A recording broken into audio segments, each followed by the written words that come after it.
Hola, en este vídeo describiremos los trastornos de la conducta alimentaria. El material de referencia es el capítulo 13 del Manual de Psicopatología de Belloc, Sandin y Ramos. En esta presentación vamos a centrarnos en la bulimia nerviosa. Comentaremos su clasificación y caracterización clínica, algunos aspectos epidemiológicos y guiaremos el diagnóstico diferencial de este trastorno. A continuación, y siguiendo la concepción categorial de los trastornos de la conducta alimentaria, vamos a describir a partir del esquema de un psicopatograma o examen del estado mental los aspectos clave de la bulimia nerviosa, muchos compartidos con la anorexia nerviosa. La mayoría de expertos están de acuerdo en señalar que ambos diagnósticos, bulimia nerviosa y anorexia nerviosa, están interrelacionados, presentando muchas características comunes respecto a la atención, el contenido del pensamiento, el sí mismo, el estado de ánimo y la conducta. Podríamos considerar que el aspecto más relevante que comparten la bulimia nerviosa con la anorexia nerviosa, siendo lo demás casi consecuencias de esa preocupación, son las ideas sobrevaloradas asociadas a la imagen corporal y el peso ideal. Consisten en creencias absolutamente centrales en su sistema de valores, tan básicas que acaban definiendo su propio valor como persona. Además, son egosintónicas, es decir, están en sintonía con el sí mismo y no les causan molestia. Esta sobrevaloración se puede observar en las páginas web ProAna y ProMía.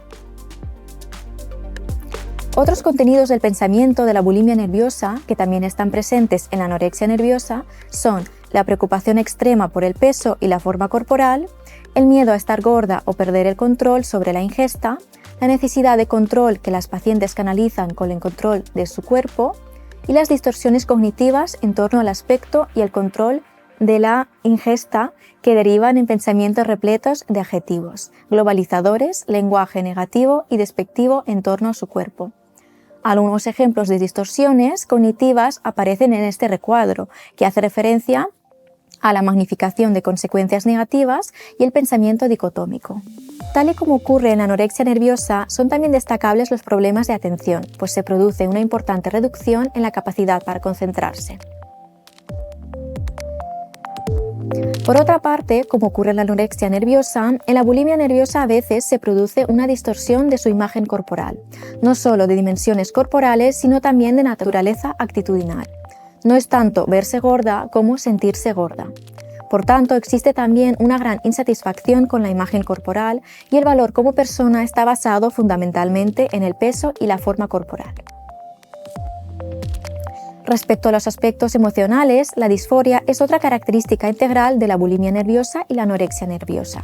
Se produce humor depresivo, irritabilidad, ansiedad, pérdida de líbido y pueden aparecer ideas de suicidio. Además, en la bulimia nerviosa cabe destacar la culpa asociada a los atracones. Por último, en cuanto a la conducta, hay 4 facetas que son importantes en la bulimia nerviosa y en los trastornos de la conducta alimentaria en general. Estos son el comportamiento alimentario, la actividad física, las conductas y rituales en torno al cuerpo y las relaciones interpersonales. Así pues, se producen conductas para controlar el peso y la figura o para compensar, que pueden ser purgativas, es decir, realizar purgas usando laxantes y diuréticos, vomitando, o no purgativas o restrictivas, como hacer ejercicio físico intenso, suprimir o restringir determinados tipos de comida, reducir la cantidad que se consume de cualquier tipo de alimento, ayunar o suprimir prácticamente el total de la ingesta durante uno o varios días. Es importante destacar que la presencia de purgas suele ser señal de peor pronóstico, física y mentalmente. Además, las purgas suelen estar asociadas a otros problemas de control de los impulsos. Con respecto a las conductas rituales relacionadas con el cuerpo, podemos encontrar conductas de evitación, por ejemplo, no ir a encuentros donde cree que su físico va a ser observado o donde van a ir otras personas más favorecidas, llevar ropa holgada, evitar intimidad física, no ir a la piscina, no mirarse en el espejo, etc. Y las comprobaciones o reaseguraciones, como mirarse una y otra vez en el espejo, medirse partes del cuerpo, preguntar a los demás cómo la ven, pesarse continuamente, etc. Por último, son frecuentes las manipulaciones y engaños para que la familia, los amigos y la pareja, así como los profesionales, no se enteren. El aspecto más importante de la bulimia nerviosa es que se producen tanto atracones como conductas para compensarlos. Si no hay compensación, no hay bulimia. Podría ser un trastorno por atracón, como se verá más adelante. A menudo, los atracones se dan en secreto por la vergüenza que sienten los pacientes por su conducta y posteriormente se producen sentimientos de culpa asociados a los atracones. Así pues, además de todas las características que hemos visto que son comunes con la anorexia nerviosa, en la bulimia nerviosa cabe destacar los siguientes dos aspectos: la presencia de atracones e intentos de compensarlos.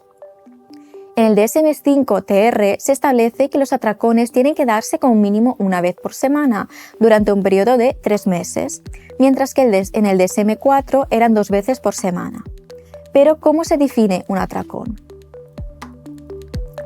Los atracones se caracterizan por dos aspectos: comer en un periodo de tiempo corto, no más de 2 horas, una cantidad de comida claramente mayor de la que la mayoría de gente podría comer en un periodo y circunstancias similares, y tener una sensación de pérdida de control durante el episodio. Por ejemplo, sentir que uno no puede parar de comer o controlar qué o cuánto está comiendo. Esta combinación es la que permitirá distinguir entre atracón objetivo y subjetivo. Lo que se come suele ser comida prohibida, dulce, apetitosa.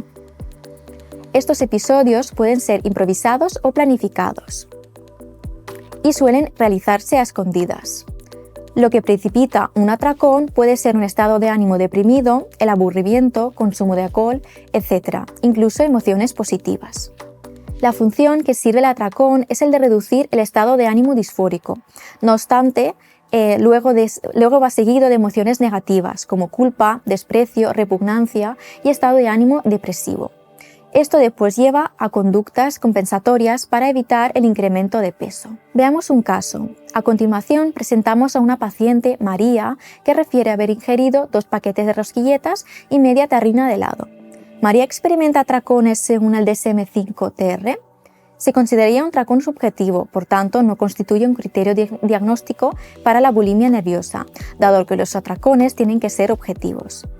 Es importante que valoremos si los atracones que describen los pacientes son objetivos o subjetivos. En esta diapositiva se presentan los criterios de la bulimia nerviosa según el DSM-5-TR, donde se refleja lo que hemos ido comentando en relación con la presencia de atracones recurrentes y comportamientos compensatorios inapropiados, fundamentalmente de tipo purgativo, y se hace hincapié en que tienen que producirse una vez por semana durante al menos 3 meses. Cabe destacar la centralidad de la apariencia en la definición y valoración de uno mismo. Algo muy importante es que no realizamos un diagnóstico de bulimia nerviosa si la paciente cumple los criterios diagnósticos de la anorexia nerviosa, ya que siempre prevalece el diagnóstico de la anorexia nerviosa y no se pueden realizar ambos diagnósticos. También indicaremos la gravedad, en este caso en función de la frecuencia semanal de los comportamientos compensatorios. Las complicaciones médicas en la bulimia nerviosa incluyen la amenorrea o menstruación irregular, la deshidratación, la osteopenia, los desequilibrios electrolíticos, el fallo renal agudo, las alteraciones cardíacas, el signo de Russell. En relación al tracto digestivo encontramos la pérdida del esmalte dental o la caries, el aumento de la glándula parótida, las regurgitaciones, la rotura esofágica o perforación gástrica y el estreñimiento. En el presente apartado vamos a abordar algunos datos epidemiológicos de la bulimia nerviosa y los compararemos con la anorexia nerviosa. En primer lugar, en cuanto a la prevalencia, vemos que tanto la bulimia nerviosa como la anorexia nerviosa están en torno al 1%. No son los trastornos más prevalentes, pero lo más llamativo ha sido la rapidez con la que en pocos años se han incrementado sus cifras, de 2 a 5 veces más. Tanto la bulimia como la anorexia, la mayoría de los pacientes son mujeres y la mayor parte adolescentes. Por lo que respecta a la edad de inicio, la bulimia nerviosa tiene un inicio más tardío, mientras que la anorexia nerviosa suele tener una edad de inicio más temprana, en la adolescencia. Finalmente, la bulimia nerviosa suele iniciarse tras un periodo de dieta muy estricta e incluso en algunos casos los pacientes proceden de una anorexia nerviosa que evoluciona a bulimia nerviosa. Por último, nos tenemos que plantear el diagnóstico diferencial con enfermedades médicas o abuso de sustancias y con otros trastornos psicológicos.